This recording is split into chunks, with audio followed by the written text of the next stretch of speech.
All right, James, let's take a look at your swing from today. I'm going to do some comparison here with Grant Wade. I just flipped him around to be left-handed so we can use him as a comparison. But, you know, the first thing I kind of want to focus on was sort of your hand path on the takeaway and your backswing here and how steeply or how flat, for that matter, you're turning your shoulders. I've drawn a red line up basically your shaft plane here to sort of give you an indication of where your club head and where your hands are throughout the swing in relation to that red line. But as we take the club away, notice how the club head moves low and inside, and you know the arms are tracking fine to the inside. That's not the problem. The problem is that your right wrist is not vertically cocking the way that it should be, sort of in this direction. Okay, and because of that, the club gets flat and inside, and a flat and inside takeaway will also facilitate a flat shoulder turn. So if you take a look here at, you know, basically your shoulder plane when the left arm reaches parallel to the ground right here, you know, if I draw a line there on your shoulders, I mean, take a look. There's your shoulder plane. That shoulder plane should be much closer to your shaft plane. If you look at Grant here on the right, notice how as he takes the club away, his hands move up the shaft plane here, not below it. The club is moving in a much more vertical fashion because of the cocking of the right wrist. And when he gets to right arm parallel to the ground, sort of in this position here, now take a look at the difference in the shoulder plane. You know, his shoulder plane is much closer to matching his original shaft plane. That lets you know that he's gone right shoulder down, arms in. Your shoulders are turning too flat, and that's what's getting you in this dramatically sort of laid off position, because all you can do from there is just sort of lift your arms to the top. Let's go ahead and get you there to the top of your backswing position.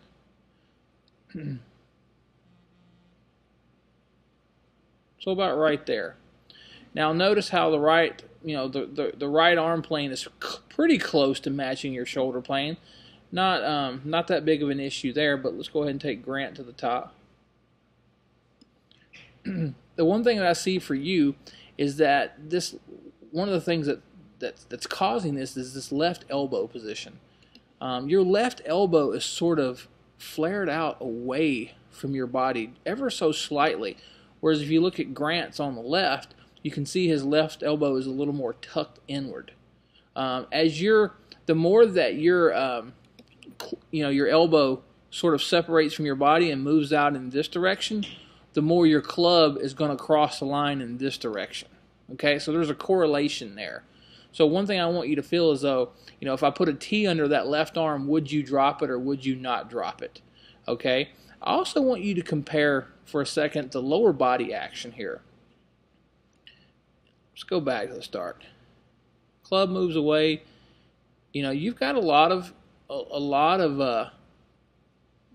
right knee bend, but that's not necessarily the issue. I think your hips are actually over rotating. And when you over rotate, your weight is essentially moving back towards, you know, away from the target. We'll do a quick comparison with you and Grant here. So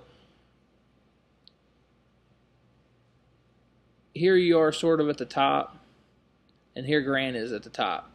You can see how his left hip is, you know, it's much higher. It's in a much higher position than his right hip. He hasn't over-rotated his hips and allowed his left hip to move back in that direction. Whereas your left hip is sort of moving, it's over-rotated and moving back, and that's what's causing this excessive knee bend to kick in.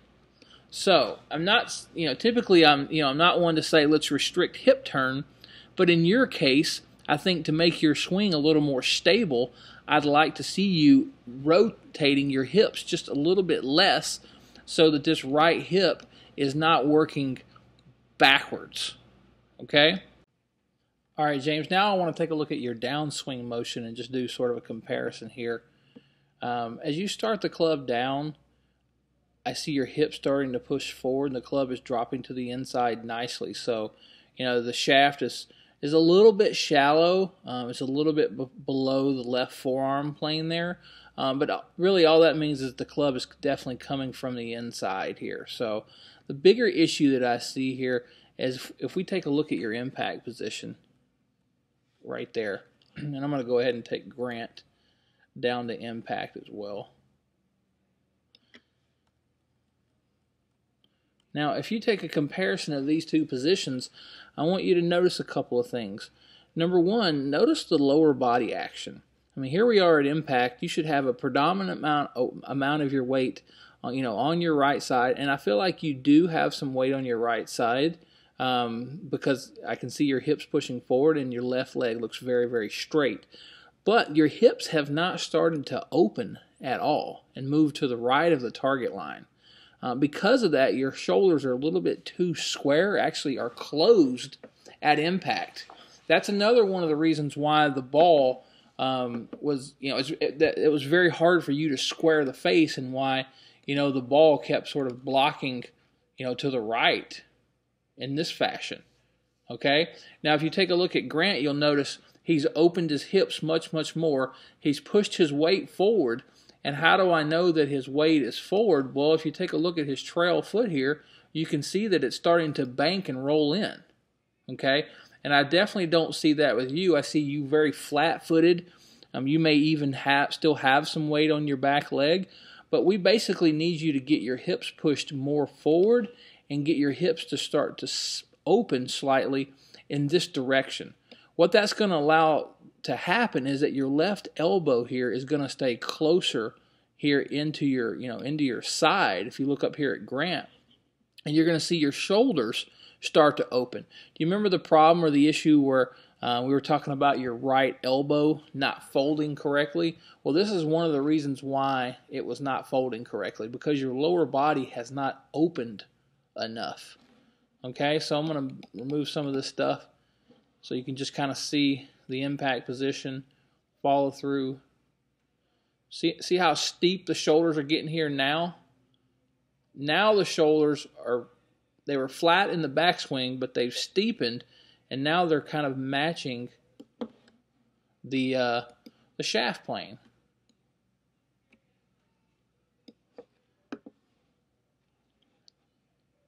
Take a look at Grant, same thing. So here you're not in a bad position, but the weight needs to be way more forward. The left knee needs to be more in because the hips have spun and opened more to the target, and you should also still be in your spine angle or your posture. Okay? Notice how as Grant goes on to the finish here, I want you to really pay close attention to this right elbow position.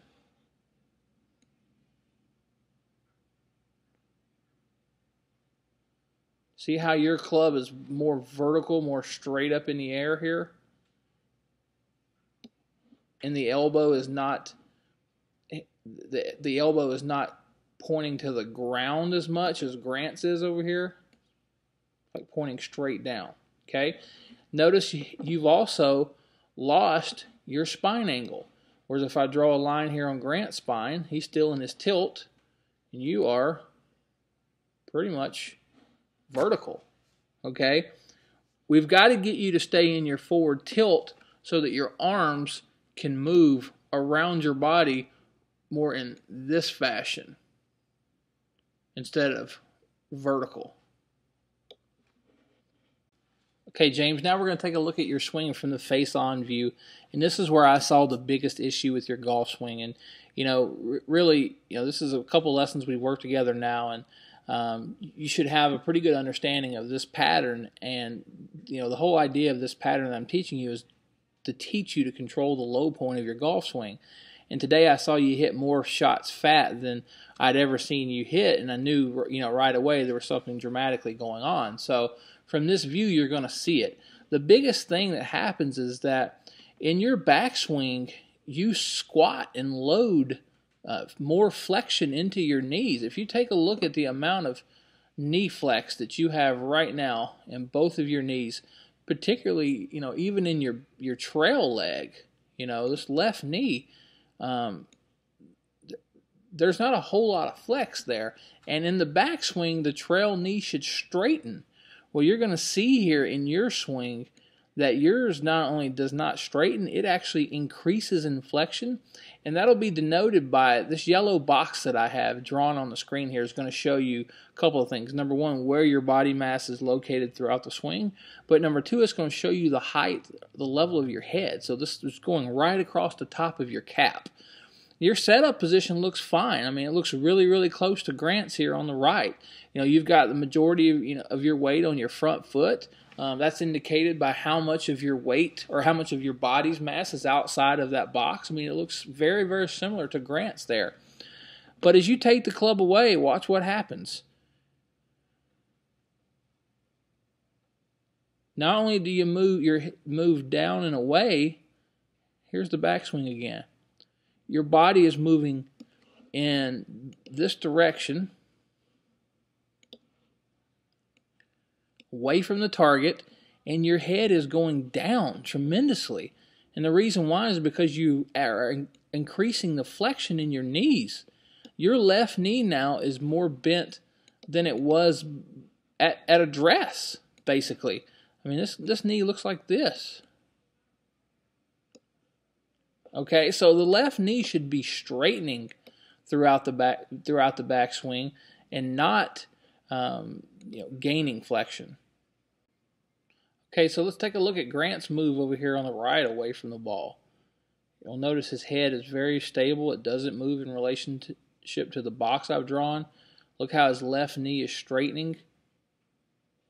His weight is staying forward. I mean, as he changed directions, you can see his hips start to push forward here. But once again, there's the backswing. I mean, not a lot of change in flexion in his knees, okay? And yours have dramatically increased. So that, until we learn to fix that, I mean, that's always going to hamper, your ability to strike the golf ball with consistency, because from this position, watch what has to occur. I mean, you basically have to stand up out of the golf posture that you created. And at impact, your head is actually above where it was at address. You've raised up and stood up, and your arms and elbows are breaking and separating in an effort to shallow out the golf club, because subconsciously your brain knows that you've squatted in the backswing, you've gotten closer to the golf ball, and therefore you're going to hit behind it. Take a look at Grant at impact. The hips push forward, arms remain dead straight. Look how forward his hips are as compared to yours. And then here you are on into the follow-through, where the elbows are just bending, breaking, and separating. And this right elbow is not folding down like it should be toward the ground. Whereas Grant's is pointing directly at the ground. And your weight is just not forward. I mean, it's basically the same amount it was at address. Whereas if you look over here on the right, Grant's entire body is outside of the box now, because he's pushed his hips forward and he has extended his spine in this direction. He's raised his belt to the target. Okay, James, I know I talked about a lot, but just to recap, the biggest thing that we've got to work on to fix your golf swing is your lower body action. We've got to have you make a golf swing, make a backswing to where you do not increase all of this flexion into your knees. The trail leg should definitely be straightening and not flexing. We've also got a little bit of your body mass moving this direction in the backswing. I really just want you to get in front of a mirror and just stand there and sort of look at where your head is in relation to that mirror and say, okay, I'm going to make backswings and I'm not going to let my head go down. I'm not going to increase the flexion in my knees. I'm going to stay more erect. I'm going to stay more vertical. I'm going to keep my weight forward and centered. Okay? Hopefully this helps you. Give me a call if you have any questions and I'll talk through it with you. Bye.